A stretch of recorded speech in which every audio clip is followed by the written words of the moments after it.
एक शहर में सड़क के किनारे एक छोटा सा घर है जिसमें एक दर्जी का परिवार रहता है। दर्जी का नाम रमन और उसकी बीवी का नाम निर्मला है। उनकी एक 18 साल की बेटी भी है जिसका नाम मोनिका है। मोनिका अभी अपनी पढ़ाई कर रही है मगर दर्जी को उसकी शादी की फिक्र है और वो उसकी शादी नहीं कर पा रहा है क्योंकि दर्जी के पास पैसे नहीं हैं और बगैर दहेज के कोई भी शादी करने के लिए तैयार नहीं है। इस बात से दर्जी और उसकी बीवी बहुत परेशान रहते हैं। एक दिन सुबह सुबह आप यहाँ बैठे हैं? मैं और कहाँ बैठूं? मेरी कुछ समझ में नहीं आ रहा है कि जिंदगी ने मुझे कितना परेशान कर दिया है और मैं एक मजबूर बाप बन चुका हूँ।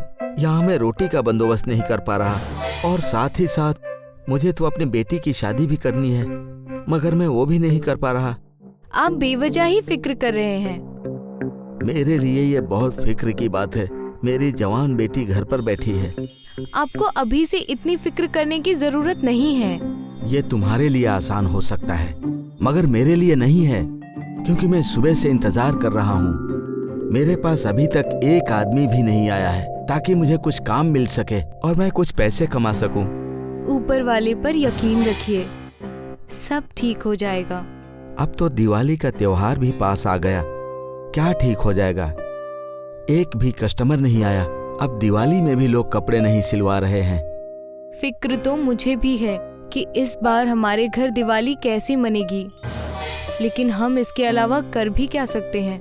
सिर्फ ऊपर वाले से उम्मीद लगा सकते हैं, मालिक से प्रार्थना कर सकते हैं कि जैसे सबके घर आती हो वैसे ही हमारी इस झोपड़ी में भी आ जाओ। अब तो घर में राशन भी कुछ दिन का ही बचा है। दिवाली तक तो ये भी खत्म हो जाएगा। मोनिका की पढ़ाई का भी ऐसा ही है क्योंकि उसके कॉलेज की भी फीस हमारे पास नहीं है, तो अब उसे भी पढ़ने के लिए मना करना पड़ेगा क्योंकि पहले रोटी लाएं या पढ़ने के लिए पैसे लाएं। अगर मुझे काम मिलता तो मुझे किसी बात की फिक्र नहीं होती मगर सबसे बड़ी फिक्र की बात तो यही है कि मेरे पास काम नहीं है और पैसे भी नहीं है। अब फिक्र छोड़िए और ऊपर वाले के भरोसे सब कुछ छोड़ दीजिए। एक दिन दर्जी रमन बाहर से दौड़ते हुए आया और बहुत ही खुशी से अपनी बीवी से कहा, अरे तुम जल्दी से घर की साफ सफाई करो और कुछ खाने के लिए बनाओ क्योंकि हमारी मोनिका को देखने के लिए लड़के वाले आ रहे हैं। क्या हमारी मोनिका के लिए भी कोई लड़का आने वाला है? अरे हाँ भाई, मैं भला झूठ क्यों बोलूंगा। मुझे तो बहुत खुशी हो रही है कि लड़के वाले आ रहे हैं और उन्होंने हमारी मोनिका से शादी करने के लिए हाँ भी कर दी है। देखिए, मैंने कहा था ना कि ऊपर वाले पर यकीन रखना चाहिए। हाँ ठीक है, तुमने कहा था। अब जल्दी से काम निपटा लो वरना बहुत देर हो जाएगी। निर्मल और मोनिका ने सारी तैयारियां कर ली और लड़के वाले भी आ गए। उन्होंने मोनिका को देखा, दोनों लोग राजी हो गए मगर जब दहेज की बात आई तो रमन ने साफ मना कर दिया कि मेरे पास दहेज देने के लिए कुछ भी नहीं है। तो लड़के वाले उन लोगों की बेइज्जती करके चले गए और इस तरह से मोनिका की शादी एक बार फिर टूट गई। लड़के वालों के जाने के बाद रमन और उसकी बीवी का दिल पूरी तरह से टूट गया मगर कर भी क्या सकते थे। कोई बात नहीं, ऊपर वाले पर यकीन रखिए, सब बहुत अच्छा होगा। इससे बेहतर रिश्ते हमारी मोनिका के लिए आएंगे। अब तो मेरा ऊपर वाले से भरोसा ही उठ चुका है। ऐसा नहीं कहते, ऊपर वाला हमेशा हमारे साथ है। 2 वक्त का खाना नहीं दे पा रहे हैं वो। मुझे लगता है कि हमें किसी मंदिर से हो आना चाहिए ताकि हमारा मन भी ठीक हो जाए। चलो ठीक है, तुम कहती हो तो हम दोनों चलते हैं। रमन और निर्मल थोड़ा सा खाना पैक करके मंदिर जाने के लिए निकल पड़े। उनके पास सिर्फ 2 रोटियां थी। मंदिर के बाहर एक छोटी बच्ची उनको दिखाई दी जो बहुत ही गरीब और भूखी थी। उस बच्ची ने रोते हुए रमन और उनकी बीवी से कहा, मुझे भूख लगी है, मुझे रोटी दे दीजिए।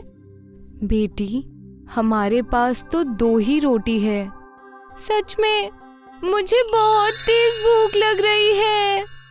देखो निर्मला, तुम इसे रोटी दे दो, हम लोग कुछ और खा लेंगे। हाँ। रमन और निर्मल छोटी बच्ची को खाना दे देते हैं। बदले में छोटी बच्ची ने उन्हें एक सुई धागा दे दिया और उनसे कहा, ये कोई मामूली धागा नहीं है, ये एक जादुई धागा है। तुम इसे अपने घर लेकर जाओ और फिर देखना कि सब कुछ ठीक हो जाएगा। ठीक है। कोई नहीं, ये हमारे काम की ही चीज है। निर्मल और रमन ने मंदिर में पूजा की और वापस अपने घर लौट गए। रमन ने उस सुई धागे को अपनी मशीन के ऊपर ले जाकर रख दिया। उसके बाद जब अगली सुबह उसने दुकान खोली तो देखा बाहर बहुत लोगों की लाइन लगी हुई थी जो अपनी अपनी बारी का इंतजार कर रहे थे। जब रमन ने अपनी दुकान के बाहर भीड़ देखी तो वो हैरान रह गया। रमन घर आया और अपनी बीवी निर्मला से कहा, अरे बाहर जाकर देखो, कितने सारे लोग सिलाई करवाने के लिए आए हैं। रमन और उसकी बीवी दोनों गए और उन्होंने देखा कि बहुत लाइन लगी हुई थी और सब इंतजार कर रहे थे कि कब उनकी बारी आएगी।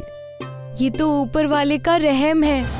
ऊपर वाले ने दिवाली से पहले ही हमारे घर इतना काम भेज दिया है और ऊपर वाला खुद चल कर आया है हमारे घर। हाँ, मुझे भी यही लगता है और शायद वो सच में ही करिश्माई सुई धागा है। रमन ने काम करना शुरू किया। वो कुछ दिन तक लगातार काम करते रहा। दिवाली का दिन भी आ गया और रमन के पास बहुत सारे पैसे भी हो गए थे।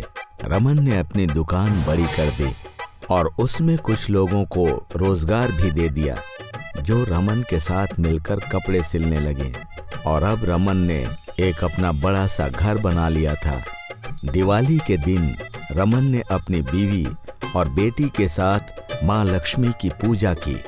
तभी दरवाजे पर एक परिवार आया और उन्होंने रमन की बेटी मोनिका का रिश्ता मांगा। दिवाली के दिन माँ लक्ष्मी की पूजा हुई और मोनिका का रिश्ता भी पक्का हुआ। और इस तरह उस करिश्माई सुई धागे की वजह से रमन के घर माँ लक्ष्मी खुद आ गई और रमन के परिवार में खुशियाँ लौट आईं। उसके घर में धन दौलत भर गई।